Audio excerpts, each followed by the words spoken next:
Hey guys and girls, how are you today? You know, I've been doing a lot of thinking lately. And today, I decided to search around Jet websites and just get a feel for what's going on. And I was shocked. I was really shocked with what I saw. And it makes me kick myself. After the game last weekend, I made a video that was like really negative. And I called a buddy of mine. I said, is it too early to get like this? But you got to go with what's in your heart, And my microphone's over here, so I should clear up a little bit. And I didn't do it. And I'll never do that again. I'm not going to do that anymore.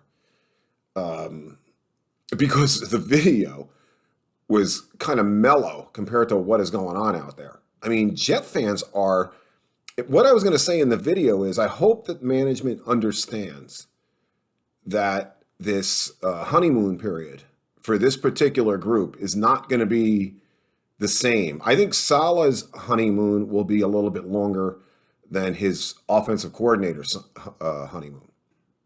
Not much though, but it'll be a little bit longer than LaFleur's. But I'm reading things like we're going to be 0-3, and I'm thinking to myself, I mean, Jet fans, didn't we know what kind of season this was going to be, right? But at the same time, I think it's like how much crap can you possibly take? I mean, this is bordering on. Joe Douglas has been here now.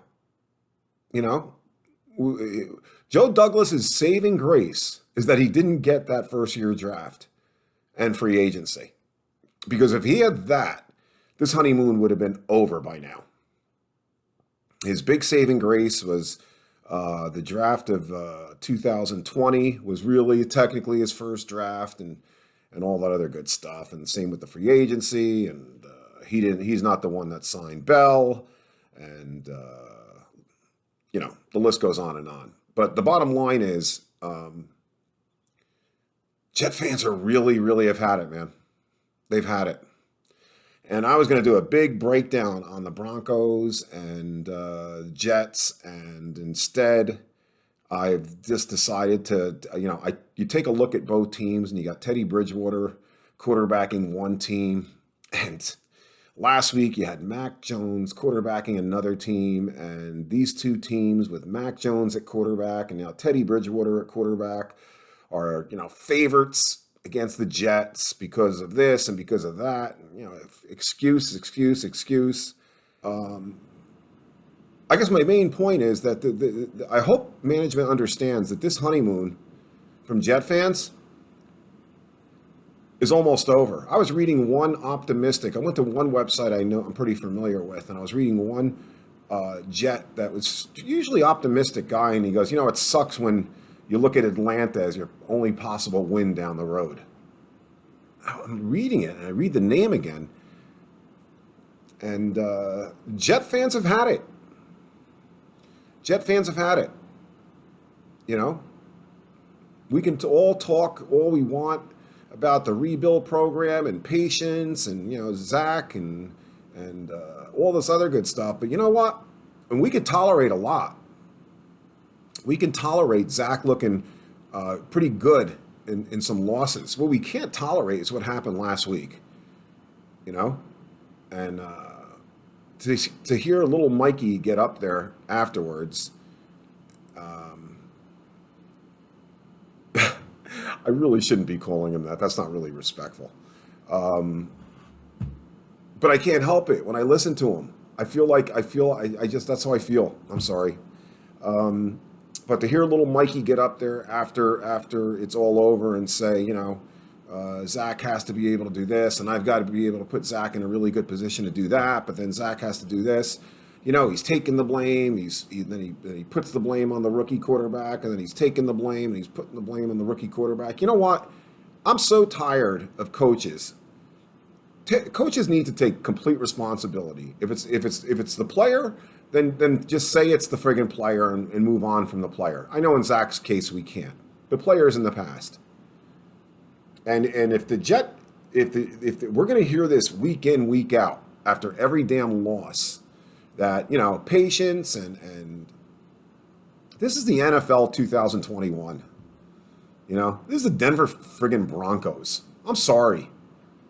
I look at that roster just the way I looked at the friggin' Patriots roster, just the way I look at the friggin' Panthers roster, And I'm not seeing anything close to Super Bowl. Nothing even close to it. But for some reason, when it goes up against the Jets, everybody hits a new level of respect for that team, whoever the team may be.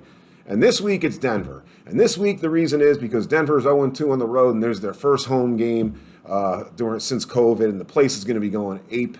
And Teddy Bridgewater is playing great, and he's been which he has been incredibly consistent. 24 for 36 and 26 for 38. And, Von Miller's the only guy with any sacks. He's got 3 sacks.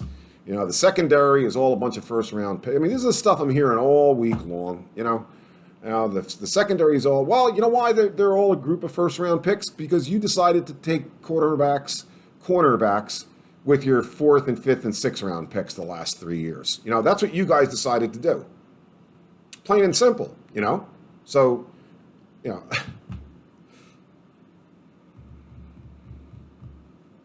the big argument is whether or not Denzel Mims will be on the field. It's getting tired. It's getting, as a Jet fan, this group, and I'm going to say unfairly, I'll admit it's unfair, but this group has walked into a situation where Jet fans just don't have the patience for this nonsense, And I'm telling you right now, if I hear another press conference from Michael LaFleur, the way I heard this week, because now I've heard 2 in a row from him, the same exact press conferences.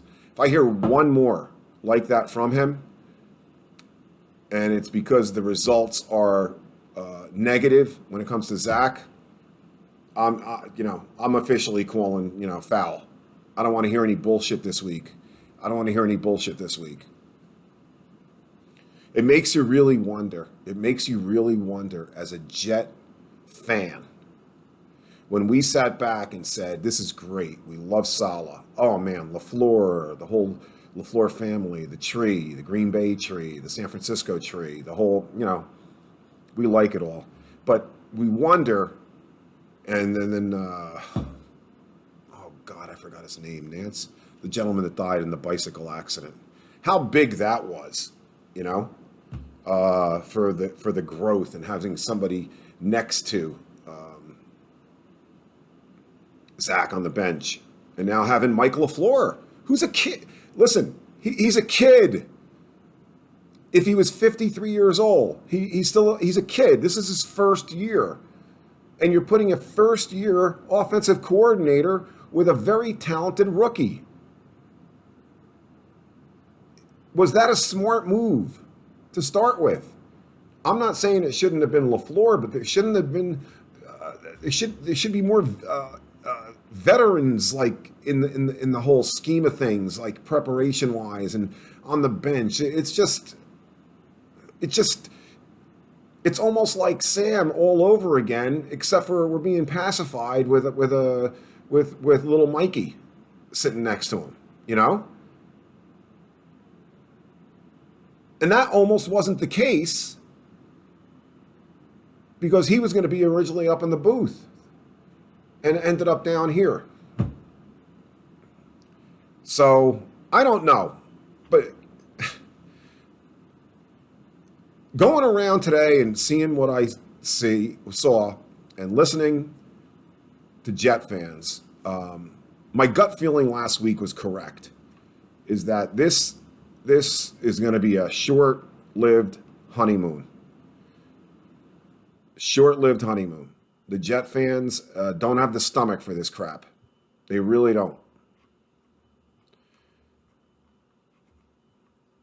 If somebody told me there's a possibility this team could be 1-5 or 1-6 and 1-7. That's not what I didn't sign up for that. Not this year. I don't give a crap if it's a rookie quarterback. I don't give a crap if it's a new coaching staff. I give a crap at the fact that what you did with your offensive line in the offseason. I give a crap at what you did with your receivers in the offseason. I give a crap at what you did with your defensive line in the offseason. Yeah, one guy get hurt. Tough shit. Everybody gets hurt. Every team has a big injury. I don't want to hear it anymore.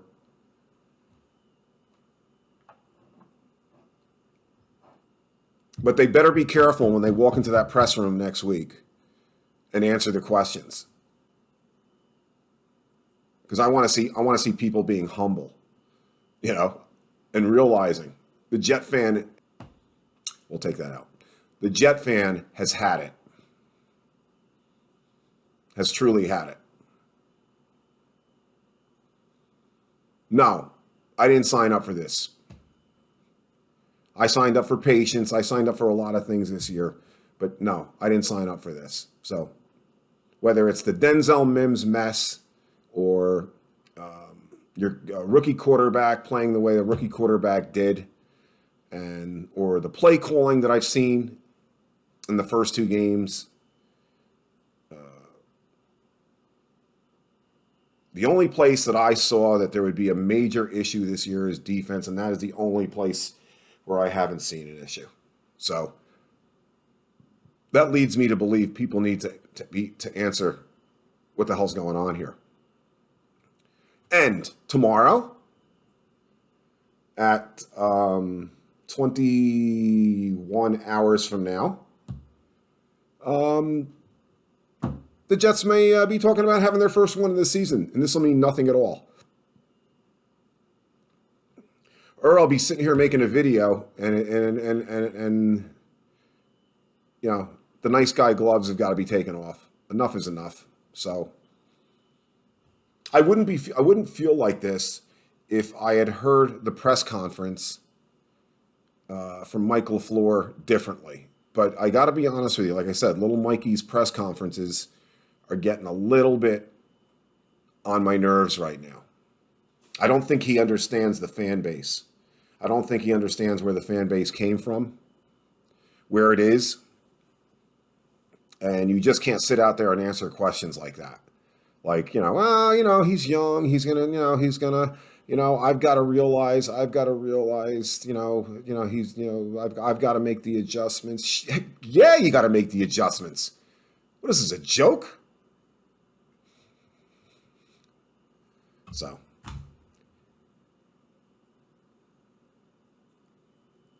we'll see what happens tomorrow. But that's my warning, man. I saw what's going on out there. Not a bunch of happy campers out there, guys. So go Jets tomorrow, baby. Go Jets.